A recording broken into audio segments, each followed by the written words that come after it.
motherfuckers. Oh yeah, I'm back. This is your main man, Mr. K. Diggy, Baton Rouge Mayor. And I'm back with a couple night ticks of these motherfucking politics. Hit that motherfucking subscribe button, nigga. Oh, look, America. Donald Trump made a motherfucking speech yesterday, said he liked to hang around losers because that make him feel better. He likes people that love to listen to his success. I know what to do with him. Kick him in his ass. Look. He's missing in leadership. Well, it's winning. You got to win. You know, I've watched a lot of people, leaders, great leaders. And, you know, the one thing about sports is you break it down into, you know, a 2-hour period, something nice. You don't have to wait a lifetime to find out is somebody a winner or a loser. You got a lot of losers, mostly losers, fortunately. It's a good thing to have a lot of losers. I always like to hang around with losers, actually, because it makes me feel better. I hate guys that are very, very successful and you have to listen to their success stories. I like people that like to listen to my success.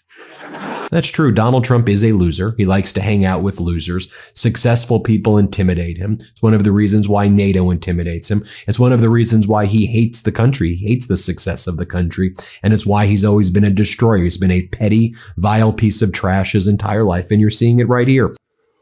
Oh, look, America. Cocaine Cash Patel, the head of the FBI, has been hacked by Iran and all the Iranians. Thank you. We know he been keeping secrets with them Epstein files.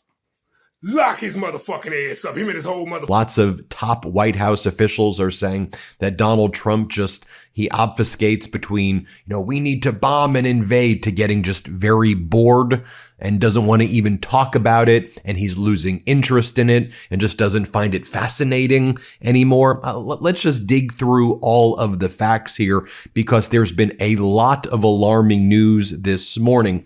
So the first big headline, of course, is that the Iranian state-backed Handala Group, their hack team, has breached FBI Director Kash Patel's personal email. They were posting his resume and several older photos of Patel. You can see some of those photos here. There are photos of Patel like sniffing cigars, spreading out on a chair, looking kind of weird. And these Iranian hackers are saying, this is just the beginning. You've now been added to our list, and we're going to be releasing more about Kash Patel. And so Patel's probably panicking, thinking, what did I put in my email? What are in my messages? Iran has access to all of my material. Oh, look, America. The head of the FBI, Cocaine Cash Patel, is a crook just like his motherfucking boss, Donald motherfucking Trump. The summer bitch got a house and a bank account way in motherfucking India. Put the handcuffs on him. Lock it. Indian-American Kash Patel, confirmed by the US Senate to head the Federal Bureau of Investigation, traces his roots back to Bhadran village in Gujarat's Anand district. According to local villagers, it was from this village that his family migrated to Uganda 70 to 80 years ago. Locals say his family still owns some land in the village. Oh, look, America.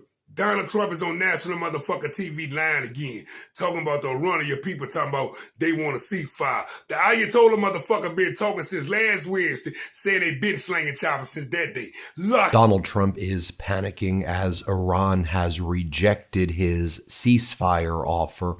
Donald Trump apparently only prepared for a 4 to 5 day war against Iran, and he assumed that if the United States were to kill the Ayatollah Khomeini, that Iran would immediately want a ceasefire and that Donald Trump would be able to declare a victory and that war would not spread throughout the region. Donald Trump was warned that his personal views that that's what would take place were wrong, and he was indeed wrong.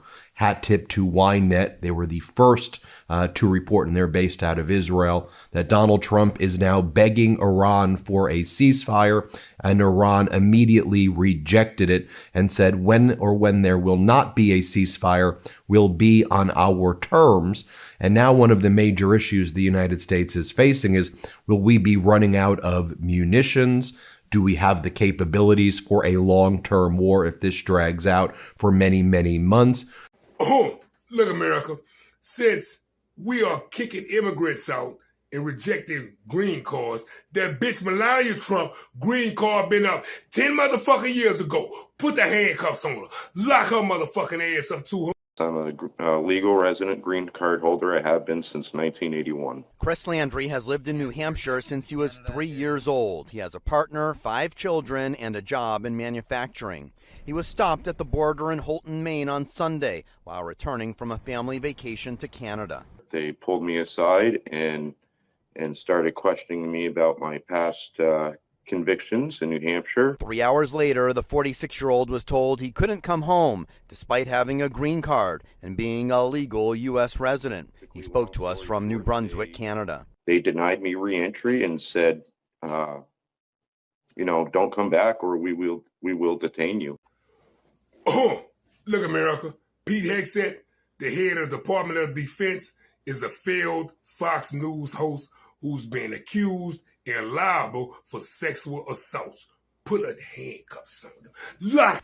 Yeah, let's get to that. Former Fox News host Pete Hegseth's attorney confirmed to NBC News that Hegseth, President-elect Trump's nominee for Defense Secretary, paid a woman an undisclosed amount after she accused him of sexual assault.